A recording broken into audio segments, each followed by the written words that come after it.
크리스마스 트리와 침엽수 오일의 시작. 크리스마스 트리 산업은 중국산 값싼 인조나무의 유입으로 점차 대체되고 있었고, 그로 인해 많은 농부들은 더 이상 크리스마스 트리용 나무 재배를 꺼리게 되었습니다. 그들은 크리스마스 트리를 대체할 새로운 작물을 찾고 있었고, 결국 게리는 여러 지주들과 계약을 맺어 그들의 토지에서 기존 나무들을 제거해주는 대신 해당 나무들을 활용하게 되었습니다.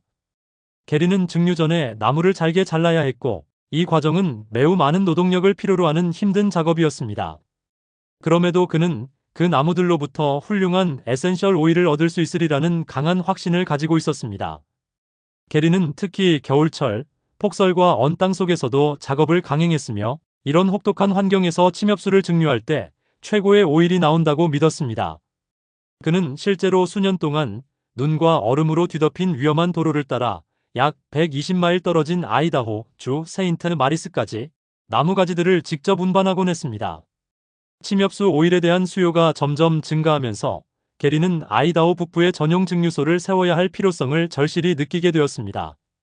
어느 날 내가 농장을 방문했을 때 기온은 무려 섭씨 영하 20도에 가까웠지만 일의 속도는 전혀 늦춰지지 않았습니다.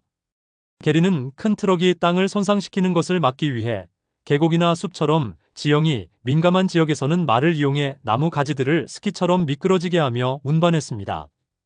게리가 말과 함께 일하는 모습은 정말 인상적이었고, 특히 영리빙 회원들이 수확을 도우러 왔을 때 그의 열정은 더욱 빛났습니다.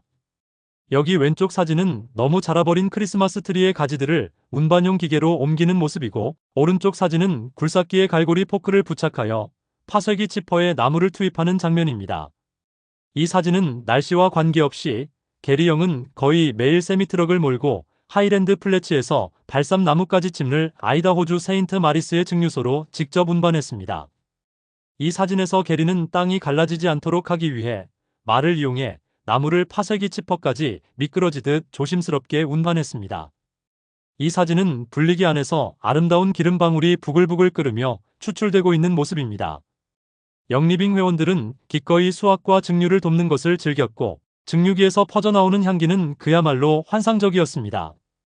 아마도 그 순간 게리 영은 사이프러스 증류법을 처음 배웠던 초창기 시절을 떠올렸을 것입니다. 그는 아마도 자신의 농장에서 침엽수를 직접 증류해 보기 전까지 그 오일이 얼마나 귀하고 특별한 것인지 미처 깨닫지 못했을 것입니다. 또 한 번은 제가 게리에게 중세 유럽의 흑사병이 창궐했을 당시 병에 걸리지 않은 채 죽은 사람들과 병든 사람들을 약탈하던 도둑들에 대한 이야기를 들려준 적이 있습니다.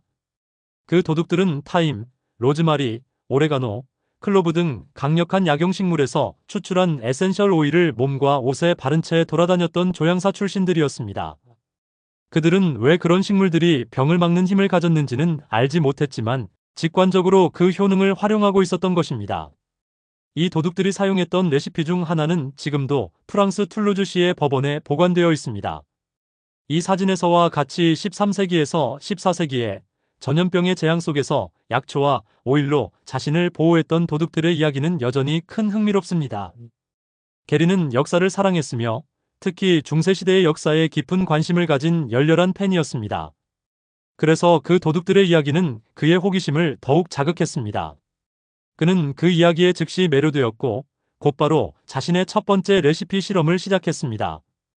게리는 이러한 전설과 역사적 이야기들에 깊이 빠져들었고 여행을 다니면서 여러 나라의 도서관과 박물관의 기록 보관소에서 꾸준히 연구를 이어갔습니다. 대부분의 자료가 영어로 되어 있었기에 대형 박물관의 자료들은 그에게 특히 접근하기 쉬웠습니다. 게리는 자신의 레시피를 계속 연구하며 프랑스어로 볼루르라 불리는 도둑들이 사용했다고 전해지는 에센셜 오일들을 추가했습니다. 이 오일들은 탁월한 세정 효과와 함께 면역 기능 강화에도 도움을 주는 것으로 알려져 있었습니다. 유타로 돌아온 그는 웨버 주립대학교의 과학과와 함께 연구를 시작했고, 그는 자신이 믿었던 놀라운 발견을 실제로 입증할 수 있는 과학적 데이터를 확보하게 되었습니다. 바로 이 연구를 통해 그의 대표적인 블렌드 오일인 띠브즈 에센셜 오일이 공식적으로 탄생하게 되었습니다.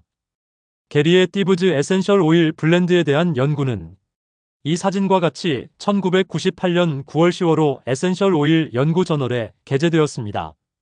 이 논문은 온라인에서도 열람할 수 있습니다. 띠브즈 에센셜 오일 블렌드를 시작으로 띠브즈 제품 라인은 계속 확장되었고 환경에 이롭고 깨끗한 훌륭한 제품들이 다양하게 개발되었습니다. 게리는 띠브즈라는 이름을 사용한 것에 대해 수년 동안 비판을 받아왔다고 말했습니다. 그러나 당시에는 이 오일 블렌드의 역사적 배경을 아는 사람이 거의 없었습니다. 오늘날 이 독점 레시피는 전 세계적으로 수요가 높은 무화학 가정용 청소 제품을 포함한 다양한 제품 라인으로 개발되었습니다.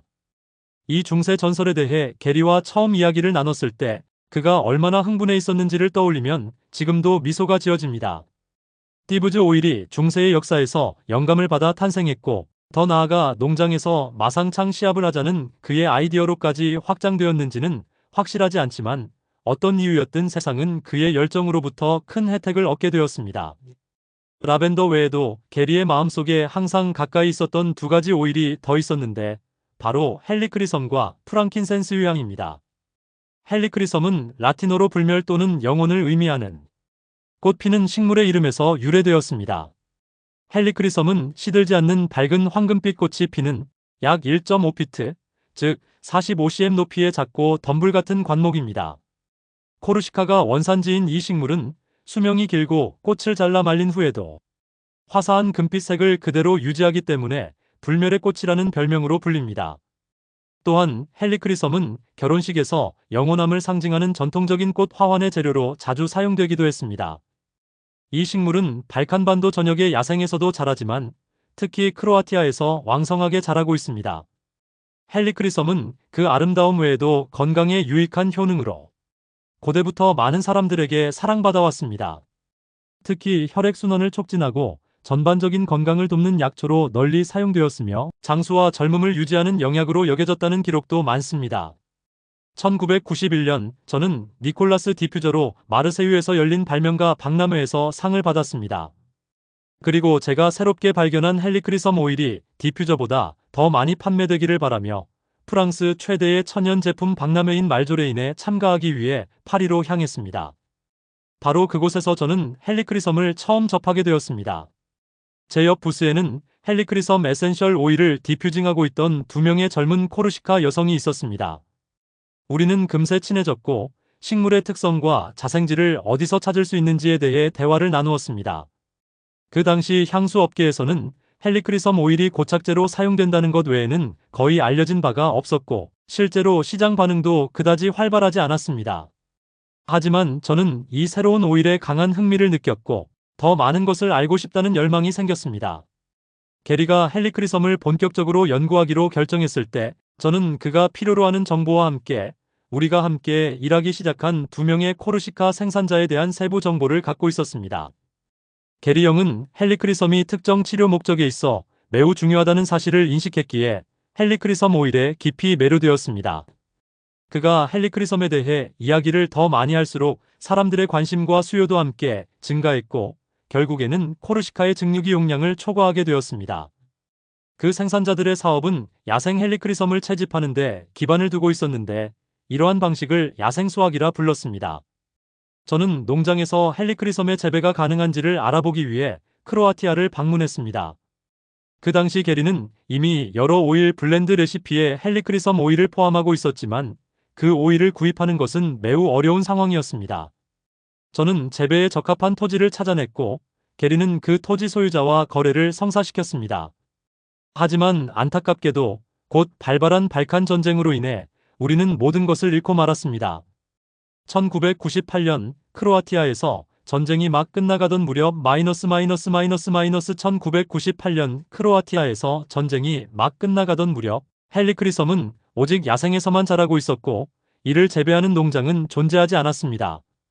저는 월드컵 기간 중 크로아티아 자그레브에 도착했고 예쁜 호텔에 머물며 프랑스 팀이 크로아티아 팀을 상대로 준결승에서 승리하는 장면을 지켜보았습니다.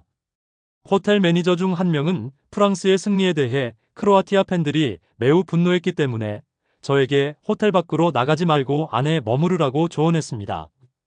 그 당시에는 관광객도 거의 없었기 때문에 저는 그의 조언을 따르고 조용히 호텔 안에 머물렀습니다. 당시는 나라 전체가 좋지 않은 상태였습니다. 도시 곳곳은 파괴되어 있었고 주택들은 무너져 있었으며 전반적인 분위기는 마치 여전히 사회주의 체제 아래에 있는 듯한 느낌을 주었습니다. 모든 것이 회색빛으로 가득했고 거리에는 슬픔과 침체의 분위기가 감돌았습니다. 하지만 도시를 벗어난 시골 풍경은 매우 아름다웠습니다. 사람들은 마치 1960년대의 농부들처럼 옷을 입고 있었고 그 모습은 다소 초현실적으로 느껴지기도 했습니다. 여행 중 제 짐을 잃어버리는 바람에 당시 입고 있던 몸에 맞지 않는 분홍색 티셔츠 한 장으로 돌아다녔습니다. 저는 꽤 우스꽝스럽게 보였을지도 모르지만 어디를 가든 사람들은 저에게 매우 따뜻하고 친절하게 대해주었습니다. 그리고 저는 마침내 헬리크리 섬이 야생에서 대량으로 자라고 있는 지역, 즉 보스니아 국경과 가까운 내륙 고지대의 배후지를 찾아냈습니다. 전쟁이 막 끝났음에도 불구하고 가톨릭 신자가 대부분인 크로아티아와 이슬람교도가 많은 보스니아 사이에는 여전히 긴장이 고조되어 있었습니다. 저는 헬리크리 섬을 수확만 하고 증류는 하지 않는 나이 많은 농부들을 만났습니다. 그들은 헬리크리 섬을 말려서 허브티로 사용하거나 조금이라도 수입을 얻기 위해 일부를 판매하곤 했습니다. 당시 헬리크리 섬 에센셜 오일을 사고 싶어하고 세르보마이너스 크로아티아 국경을 따라 증류소에 투자하고 있다는 한 미국인 남성의 소식을 들은 슬로베니아 여성에 대한 이야기를 접하게 되었습니다. 저는 그녀를 직접 만났고 제가 영리빙 출신이라는 점을 소개했습니다. 우리는 간단한 사업적인 논의를 마친 뒤 함께 프로방스로 돌아왔습니다. 크로아티아에 머무는 동안 게리와 저는 크로아티아 스플리트 출신의 유명한 보컬 아티스트 고란 코란과 친구가 되었습니다. 왼쪽 사진에서 고란은 우리가 머무는 동안 정말 멋진 호스트였습니다. 오른쪽에서와 같이 그는 항상 우리를 웃게 해주는 유쾌한 사람이었습니다. 게리는 야생 헬리크리 섬 오일에 대한 수요 증가로 인해 보스니아인과 크로아티아인 채집가들 사이에 토지와 생산지를 둘러싼 갈등이 발생하는 상황을 직접 목격했습니다. 그들은 귀중한 꽃만 채집하는 것이 아니라 뿌리, 흙, 심지어 돌까지 포함된 식물 전체를 뽑아내고 있었고 이로 인해 점차 들판과 미래의 생산 기반이 파괴되고 있었습니다. 이에 게리는 전체적인 환경 재앙을 막기 위해 자신만의 헬리크리 섬을 직접 재배하기로 결심했습니다. 그림은 크로아티아 농장에 있는 아름다운 헬리크리 섬 식물들입니다. 왼쪽 사진에서 우리 가족의 생일 파티는 정말 즐거운 시간이었습니다. 오른쪽 사진에서와 같이 니콜라스는 어린 나이부터 아빠를 도와 일하기 시작했습니다. 저는 비행기를 타는 것을 좋아하지 않았고 어린 자녀 2명에 대한 책임감도 있었으며 가게를 운영하고 있었기 때문에 국제시장 조사를 전면적으로 중단하고 집에서 차로 2시간 거리인 지중해 인근 지역에 머무르기로 결정했습니다. 영리빙은 시미앙라 로통드의 라벤더 농장을 보유하고 있었기 때문에 코르시카에서 일부 헬리크리 섬 식물을 가져와 그 농장에서 재배 가능성을 실험해 보았습니다. 이 식물들은 해당 지역의 환경에 잘 적응하며 성장했고 코르시카나 발칸 반도에서만 주로 발견되는 특정한 구성 성분과 화합물까지 생산해냈습니다. 그 결과는 흥미로웠지만 실용성에는 의문이 들었습니다.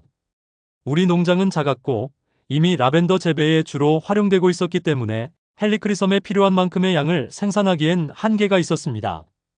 그래서 게리는 크로아티아의 스플리트로 직접 여행을 떠났고 그곳에서 헬리크리 섬을 재배하고 있던 한 농부를 만났습니다.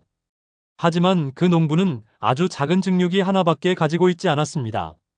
게리는 자신의 비전이 훨씬 더 크며 그 농부가 증류할 수 있는 양보다 훨씬 많은 생산량을 계획하고 있다는 사실을 알았기 때문에 직접 증류소로 사용할 건물을 찾기 시작했습니다. 불과 며칠 만에 그는 제조 공장을 한 곳 구입하고 직접 설계도를 그려 건축에 착수했습니다. 주말과 공휴일은 물론 밤낮을 가리지 않고 작업한 끝에 단 19일 만에 증류소가 가동되기 시작했습니다. 그 증류소는 규모도 크고 효율적이었으며 모든 사람들은 게리의 놀라운 실행력과 업적에 경외감을 느꼈습니다.